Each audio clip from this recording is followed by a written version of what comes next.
Olá, começa agora o Univasf Debate. Em 10 anos, a obesidade cresceu 60% no país.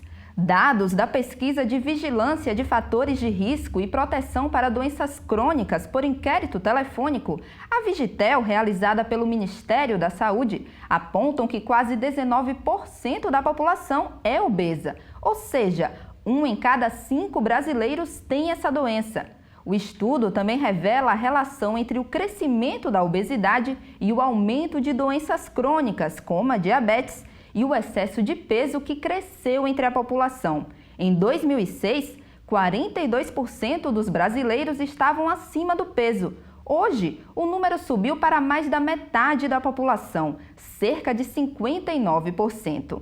Para conversar sobre esse problema que atinge homens, mulheres, jovens e crianças, e os tratamentos da doença, a gente recebe hoje em nosso estúdio o professor do Colegiado de Medicina da Univasf e vice-presidente do capítulo Pernambuco da Sociedade Brasileira de Cirurgia Bariátrica e Metabólica, Dilson Pereira, e a psicóloga e integrante do grupo de terapia e suporte aos pacientes obesos, Rebeca Santana. Sejam bem-vindos ao nosso programa. Obrigado. Obrigada. Para começar, eu gostaria que vocês falassem quais são as causas da obesidade. Pode começar. Eu acredito que a obesidade é uma doença multifatorial, né? Então a gente precisa deixar bem claro que esses pacientes eles têm inúmeros motivos para obter a obesidade, né? E dentro destes motivos, os aspectos emocionais. Os aspectos emocionais que mais conta na obesidade é a compulsão. E aí eu sempre gosto de falar na reunião que a gente tem do nosso grupo que toda compulsão é ansiogênica, né? A gente vem de uma ansiedade muito grande, de coisas que a gente não conseguiu definir, né, no histórico de vida emocional que nós temos, e a gente acaba compulsando para algo, né? Os fatores emocionais são vários. Na psicologia a gente chama de 8 fatores emocionais compensatórios. Então nós temos a obesidade como um fator primordial, um dos primeiros, né? O alcoolismo, a droga, o sexo, a oniomania. Então, esses pacientes, eles compulsam muito para algo acessível, e a comida é acessível à maioria das pessoas que têm a obesidade. E aí, não é apenas a obesidade, mas o que leva você a ser um obeso, né? Então, os fatores emocionais estão altamente ligados a essa doença. Há também questões genéticas? Sim. O fato de o obeso ter, uma criança ter pai obesa ou mãe obesa, a chance de ser obesa é de 40%. Se ambos os pais, né, forem obesos, ainda não é 100%, é 80%. Isso quer dizer que ela realmente tem um caráter multifatorial. Pode ser genética, pode ser um distúrbio endocrinológico, né? E pode ser um distúrbio comportamental por alimentação errada. Às vezes a pessoa come pouco e engorda, que come coisas ricas em calorias e pobres em fibras. E compulsivamente. E né? compulsivamente.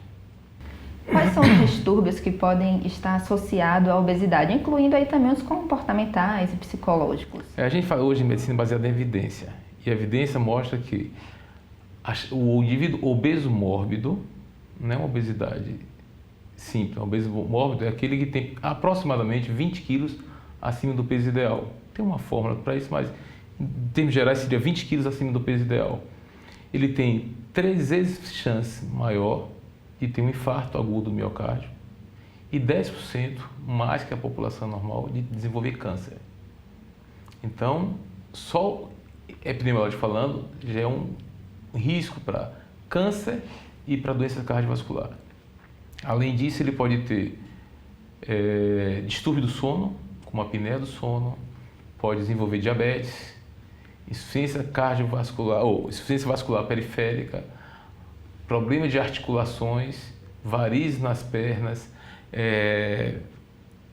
dermatofitose, quer dizer, aqueles fungos de virilha das partes íntimas, das axilas, debaixo da mama, tudo por isso por excesso de calor e dificuldade de higiene nas dobras dessa gordura.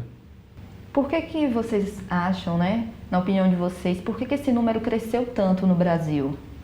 Eu acredito que entra muito um pouquinho na resposta que Dilce acabou de trazer, né? Mas eu acho que está cada vez mais difícil as pessoas terem tempo para viver o que elas gostariam de viver, né? Então hoje a vida da gente é muito rápida, tudo é muito rápido. A gente trabalha muito para ter muito dinheiro ou dinheiro suficiente para o que cada um precisa dentro da sua família e das suas condições singulares. E a gente não tem tempo de fazer uma caminhada, a gente não tem tempo de fazer uma atividade física. Eu lembro que antigamente, né, as pessoas tinham uma flexibilidade maior, né, uma disponibilidade maior. Tudo hoje é muito tecnológico, então você se envolve muito dentro da tecnologia, todo mundo tem um carro, todo mundo tem uma moto, ninguém caminha mais, tem um veículo para se locomover. E fora tudo isso, eu acredito também que as comidas hoje em dia são muito acessíveis e por nós não termos tempo, a gente dá essa acessibilidade às crianças. Então as crianças se alimentam muito mal, desde muito cedo.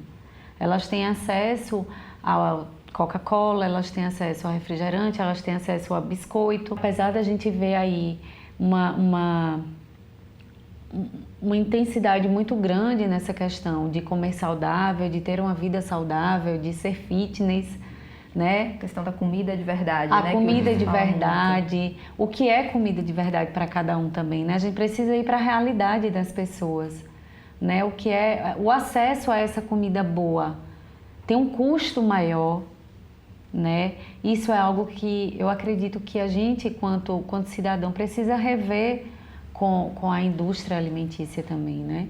Porque é mais caro se alimentar bem, né, Dilson? Porque é cada vez menos acessível. Você comprar uma fruta boa é caro, você comprar um suco bom é caro, um leite bom é caro. Então, eu acredito que o acesso ao alimento, claro, temos raízes, inúmeras coisas que a nutricionista que deve estar falando, né? Não somos nós, eu não entendo muito de alimento. Mas o que vale, realmente interessa, é que as pessoas pensam que obesidade é falta de vergonha, que é muito simples fazer exercício. É difícil fazer exercício 20 quilos acima do peso. Não é questão de força vontade, é difícil. Tudo dói mais, tudo lhe cansa mais. Mas a raiz, que a gente chama, a raiz do problema da obesidade, descartando as doenças genéticas, endocrinológicas, é a questão psíquica. Tem um fundo psíquico por trás embutido. E as pessoas têm menos paciência de esperar uma comida ser preparada, de elaborar uma comida. O fast food veio para casar com a necessidade da pressa do cotidiano. Então, a preocupação hoje não é só a informação, é o conhecimento. São coisas distintas. As pessoas têm todo dia notícias sobre o que é obesidade, mas não conseguem processar aquela informação. E esse processamento chama de conhecimento. As pessoas, não, vai acontecer com o outro, não acontece comigo. Eu só vou ter infarto após os 60 anos de idade. Só vou ter derrame depois de 60 anos de idade. Ou quando diabetes, eu quiser, eu consigo. Ou quando eu quiser, eu consigo. Lá na frente é difícil se reverter. E quanto mais tempo se passa com a obesidade, mais problemas deletérios para a sua saúde são difíceis de reverter. E esses dados são alarmantes, né? Muito alarmantes. Muito preocupantes. Porque, por exemplo, uma das causas de doenças cardiovasculares é a obesidade. A doença cardiovascular mata no mundo hoje 13 milhões de indivíduos. Isso é aproximadamente a cidade inteira de São Paulo desaparecendo anualmente. E a obesidade contribui fortemente para isso. Não só pelo excesso de peso, mas com diabetes, que também é uma das causas de infarto do miocárdio, como o sedentarismo, que causa também tromboembolismo. Aqui no nosso programa a gente tem um espaço para escutar as dúvidas da população nas ruas. E a gente tem 3 perguntas sobre esse tema da obesidade. Vamos ouvir. Ok. Como saber se já estou acima do peso ou já estou obesa? Quais as formas de tratamento para a obesidade? Para quem é indicado a cirurgia bariátrica? A gente escutou as enquetes e a primeira pergunta foi: Como saber se eu estou acima do peso ou se já estou obesa? E aí, como é que a pessoa pode saber isso? Então, normalmente você pega o seu peso e divide sobre a altura ao quadrado. É uma fórmula que diz assim, o peso, por exemplo, medido em quilos, sei lá, 90 quilos, dividido por 1,60 m, é 1,6 vezes 1,6. Então você pega esse 90 quilos e divide por 1,6 multiplicado 2 vezes. Se tiver acima de 30, é obesidade. Se tiver entre 25 e 30, esse resultado é sobrepeso. Eu acredito também que... Mas é bem simples, é 20 quilos acima do peso ideal. Eu acredito que uma forma bem acessível também das pessoas tirarem qualquer tipo de dúvida sobre o peso é estar buscando a unidade de saúde de referência do seu bairro, procura o NASF, que é o Núcleo de Apoio à Saúde da Família, e que é a retaguarda da estratégia de saúde da família, e busca um médico, busca nutricionista dessa equipe. Sempre tem uma nutricionista, um psicólogo, um educador físico. Eu acredito que aqui em Petrolina, principalmente, tenha esse formato, em Juazeiro tem esse formato. Então, eu acho que o acesso a essa prevenção é muito importante, né? Isso é muito mais importante que a fórmula que você pode baixar em aplicativos celulares, que lhe dão uma falsa sensação de ou de estar saudável ou de não ou de estar. estar obesa. Qual é o problema? Que toda fórmula tem viés. E um dos problemas é que indivíduos muito musculosos, se utilizar essa fórmula, ele vai dar um aspecto de obesidade. E, na verdade, a massa magra dele é muito maior que a massa gorda.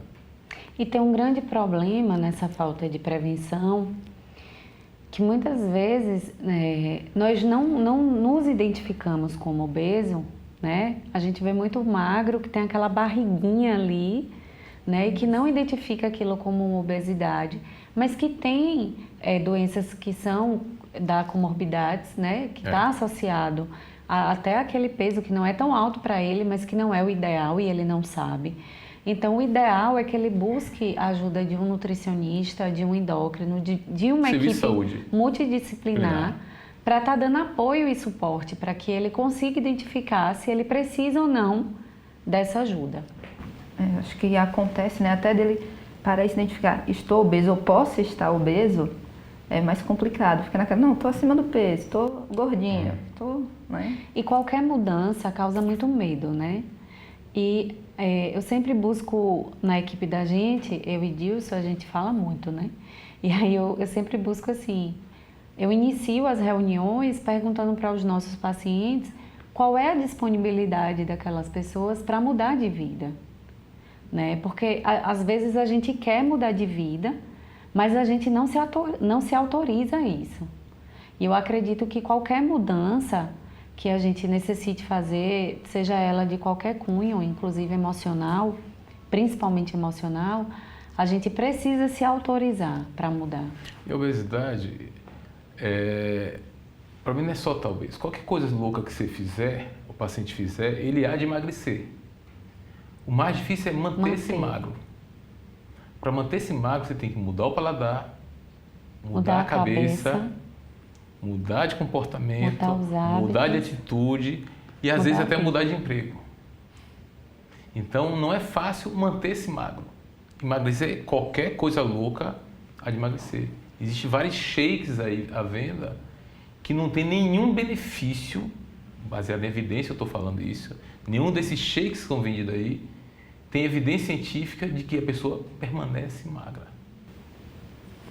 Eu acho importante o senhor falar desse assunto dos shakes, né? Porque a gente vê aí inúmeros produtos e também medicamentos que são vendidos assim sem prescrição médica nenhuma e as pessoas consomem muito isso e às vezes não tem noção do perigo. Em relação até à medicação, se não for para tratar problemas endocrinológicos, por exemplo, a Europa e a América do Norte hoje proíbem a venda de medicamentos que enganam o cérebro. Tipo, dão saciedade sem a pessoa ter comido. Hoje é proibido a venda, a comercialização desses medicamentos. Por quê? porque ele tem mais malefício do que benefício. Eles fazem perder peso, mas é uma perda de peso dependente do uso continuado.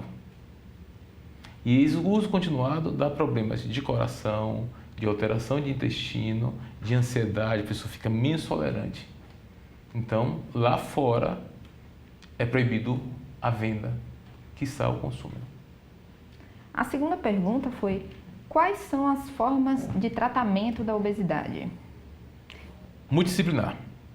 A pessoa tem que entender que não dá para tratar só com remédio, não dá para tratar só com dieta, nem só com personal, nem só com psicólogo. A visão que eu tenho lá nas reuniões que a gente tem uma vez por mês aqui na Univasf, que é com os obesos que foram operados e que serão operados ou não, que da equipe, eu acho que o mais importante é a psicóloga. Por que eu digo isso? Porque tem pacientes que a gente opera que perdem às vezes 80 quilos, de 60 até 85 quilos, e depois de 5 anos, quando abandonam o tratamento psicológico, eles reganham peso. E o reganho peso é igual a insucesso. É como se tivesse uma ponte safena no coração e quisesse voltar a comer pastel de novo. Ela há de entupir.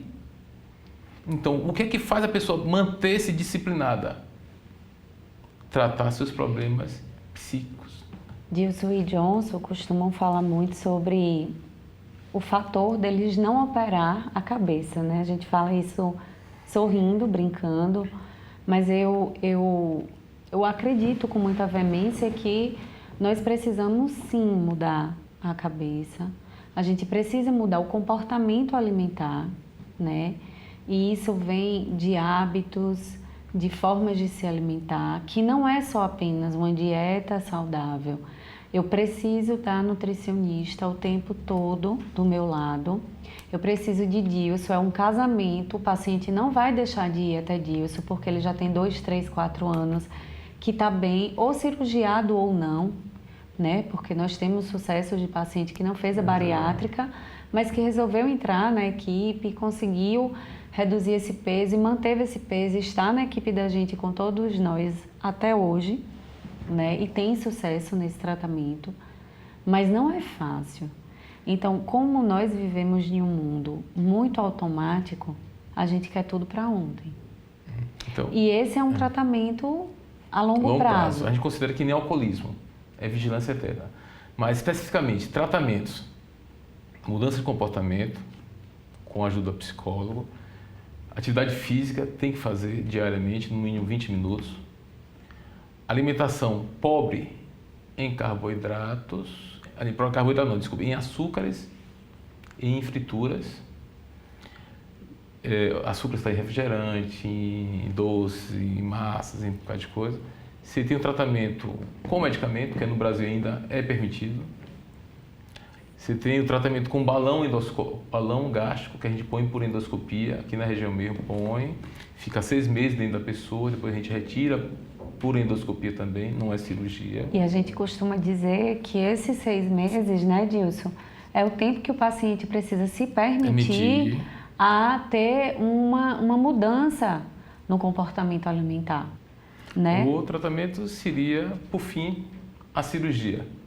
A cirurgia, tanto que na condução do paciente obeso, o cirurgião deve ser o último da fila. E aí a nossa última pergunta, que é para quem é indicada a cirurgia bariátrica? Então, a cirurgia bariátrica, a Sociedade Brasileira de Cirurgia Bariátrica e Metabólica estabeleceu, junto com os endocrinologistas, no consenso mundial, que é para os indivíduos que têm aquele índice de massa corpórea, o tal do IMC, maior que 40 ou maior de 35, com a gama de patologias que a gente chama comorbidade, doenças associadas.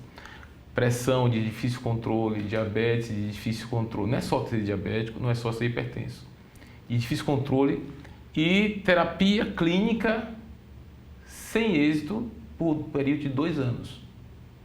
Então, eu estou com índice maior que 40, aí então eu já posso me operar mês que vem. Não. Por quê? Hoje está estabelecido que a cirurgia bariátrica é o melhor tratamento para obeso mórbido, esse que tem índice maior que 40. mas ela não é a solução para os obesos do mundo. Por que não é a solução? Porque os cirurgiões bariátricos do mundo inteiro só conseguem operar 1% dos obesos do mundo. Então, os 99 não operados, obesos mórbidos, né, não é só obesidade, que é o grau 3, eles vão sofrer consequências desse excesso de gordura. Porque uma coisa tem que ficar bem diferenciado: excesso de peso e excesso de gordura.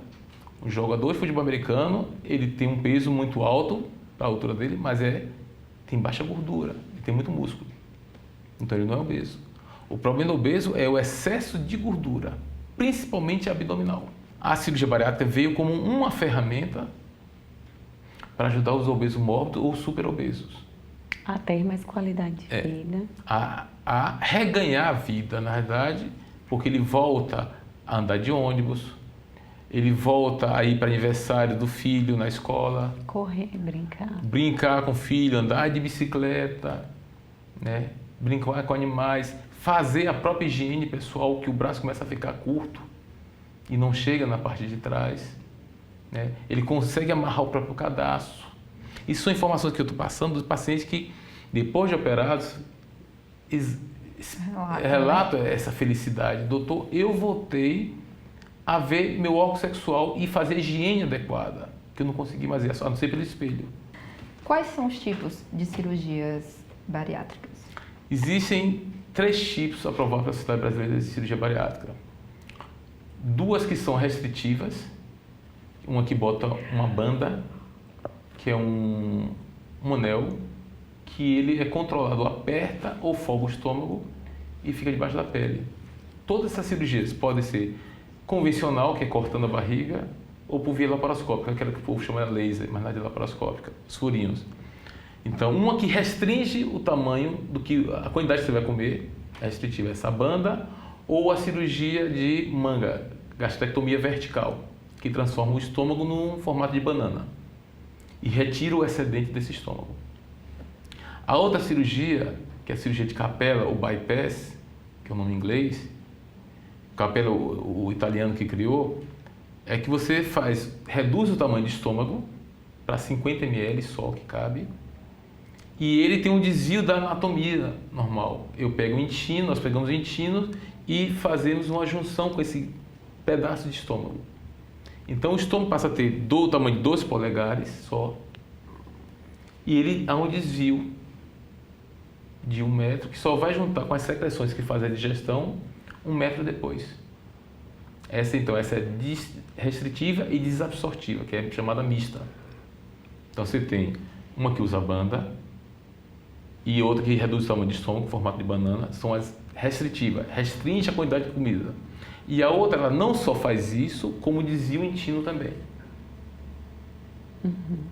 Mesmo assim, tem pacientes que ganham todo o peso perdido nisso. Pronto, era nesse assunto que eu ia tocar agora. Por que, né, que a gente vê esses casos? Depois da cirurgia, ganham peso, voltam a ganhar o peso. A primeira coisa é que a natureza vai se encarregar de criar maneiras para você sobreviver. Sempre dá um jeito de burlar para a preservação da espécie. Então, você perde um rim, o outro rim desenvolve para filtrar a urina. Da mesma maneira, se você tem uma cirurgia que absorve pouco, essa pouca área que tem para absorver, ela não vai crescer feito rápido com a lagartixa, mas ela vai melhorar a capacidade de absorção. Se você voltar aos hábitos que você tinha na época, se o paciente voltar aos hábitos que tinha na época que era obeso, então ele vai voltar a ganhar peso. Se ele abandonar a atividade física, se ele não se encontrar psicologicamente, se ele acha, quando o paciente vem para a gente nas reuniões pós-cirurgia, diz, doutor, sua cirurgia foi ótima, voltei a comer, estou comendo tudo, não sinto nada. A gente põe a mão na cabeça, está errado. Não é mais para ele voltar àqueles hábitos. Ele vai estar com outra mentalidade, outra disposição, outra qualidade de vida. Eu acredito que todo obeso, ele precisa lembrar que ele é obeso para o resto da vida. A partir do momento que ele esquecer que ele é obeso, ele retorna a ser obeso. As pessoas têm o hábito de fazer a cirurgia bariátrica E com 2, 3, 4, a gente dá um tempo mais ou menos na equipe da gente, de uns 6 meses de estar ali ainda cobrando essas visitas regulares, a Dilson está fazendo os retornos, para a gente estar bem próximo do paciente, acompanhando como está sendo esse retorno a comer, porque na verdade a gente precisa entender que nós viramos bebê, né? A gente vai reaprender a lidar com a comida. E aí você, sem perceber, porque você era muito e vai para um patamar que você sempre sonhou, emocionalmente falando, né? Você já vai numa loja, você já compra uma roupa que você gostaria há muito tempo e não conseguia, retoma a sua autoestima, né? Volta a namorar, volta a paquerar, tem uma vida social mais ativa, tá mais feliz, tá mais bonita. Só que você esquece que a obesidade não tem cura. Ela é uma doença crônica. E que se eu não estou vigilante, isso pode retomar minha vida com muita facilidade. Nós temos pacientes na clínica que a obesidade voltou num tempo muito rápido, né? E aí você vê que aquele paciente ele não estava apto para aquela cirurgia. Agora, quais são os benefícios da cirurgia? Que volta, a pessoa não pode pensar no benefício estético. A cirurgia ela vem para devolver essa qualidade de vida, a autoestima e reduzir o risco de ela morrer. Risco de morte. De morte e de câncer, de diabetes, tudo. Então, para quem é diabético recente, a cirurgia realmente traz uma cura para esse diabetes. Para quem é hipertenso, longa data, às vezes reduz o quantitativo de medicamentos que você tomava. Não vai deixar de tomar remédio, mas vai reduzir bem menos o quantitativo de medicamentos. Você vai ter menos complicações ósseos-articulares, de articulação e de músculos. Então, a cirurgia tem um lugar bem definido, tem um lugar definido. Já disse que não é a solução para a população obesa, mas para os obesos mórbidos, ela é a solução atual, até que inventem uma coisa mais moderna. Mas ela não é a solução definitiva. Então, nós operamos um estômago normal, nós desviamos o intestino normal. Isso quer dizer que o problema nem é no estômago, nem é no intestino. É cabeça, sempre foi cabeça, e nós não operamos cabeça. E ainda não existe cirurgia de obesidade baseada na cabeça. Então, acho que a mensagem que tem que fazer é sempre o seguinte: quem está já acima do peso, o paciente que tem obesidade, ele tem que procurar ajuda. E esses obesos que têm filhos pequenos ainda, ele tem que esclarecer bastante. E a melhor maneira de se esclarecer é dando exemplo. Então, ele tem que fazer de tudo para ele perder peso, porque senão o filho tem uma chance de 40% de ser igual a ele. Vocês citaram aqui diversas vezes o projeto, o grupo aqui da Univasf, que vocês fazem parte. Explica um pouco como funciona, quem é que pode participar. Pronto. Ele já funciona há quantos anos já, Rebeca? Eu estou há 5, uns 8 a 9 anos. Pronto. Ele acontece uma vez por mês, é na última terça-feira de cada mês, às 19 horas. Aqui em Petrolina, na Univasf? Na Univasf, Campus Petrolina, no auditório de medicina. Então, quem participa? Eu como cirurgião bariátrico, o professor Lyndon Johnson, que também é cirurgião bariátrico. Nós já somos os dois únicos coincidentes que fazemos cirurgia bariátrica aqui na cidade, que é com treinamento para isso. Tem a Rebeca, que é a nossa psicóloga do grupo, tem Vanira, que é a nutricionista, tem o Dr. Cláudio Lustosa, que é endocrinologista, e o Dene, que chegou agora também, que é endocrinologista. Então, é acesso gratuito, são reuniões que duram em torno de 1 hora e meia, que tem grande participação de pacientes já operados, ou que outros que perderam peso sem cirurgia, e outros que tiveram sucesso também, tanto com tratamento clínico ou com tratamento cirúrgico. Que, na verdade, essa troca de experiência que traz o conhecimento verdadeiro para os pacientes que querem mudar de comportamento e perder a obesidade. É uma reunião muito boa, multidisciplinar, com essa acessibilidade bacana, né? Tem um incentivo da Univasf também, e os professores que sempre estão nessa luta, né? E Johnson e Dilson são bem ativos mesmo, assim, nessa prevenção. Então a gente trabalha muito nessa perspectiva. Chama a família, traz todo mundo e vamos ter uma troca legal. Nosso programa está chegando ao fim e eu deixo espaço para vocês fazerem as considerações finais, deixarem as orientações para o pessoal que está aí assistindo a gente. Acho que a principal é conhecimento. Você tem que buscar quem tem o conhecimento de maneira baseada em evidência científica. Não seguir coisas de blog, essas informações de leigos, que esses caras pagam um preço caro pela saúde. Às vezes as pessoas perdem peso de maneira doentia. Se perde saúde junto com o peso. Então, não existe dieta milagrosa, não existe medicamento milagroso, não existe técnica cirúrgica, que não essas três que eu citei, que é da sociedade brasileira, que já tem mais de 30 anos sendo estudada e aplicada, e a gente já conhece as complicações que existem, são pequenas, mas existem, e a gente tem controle sobre essas complicações. Então, não existe milagre, vigilância eterna, igual ao alcoolismo, à obesidade, é uma doença, e como doença, ela mata, e hoje é uma pandemia.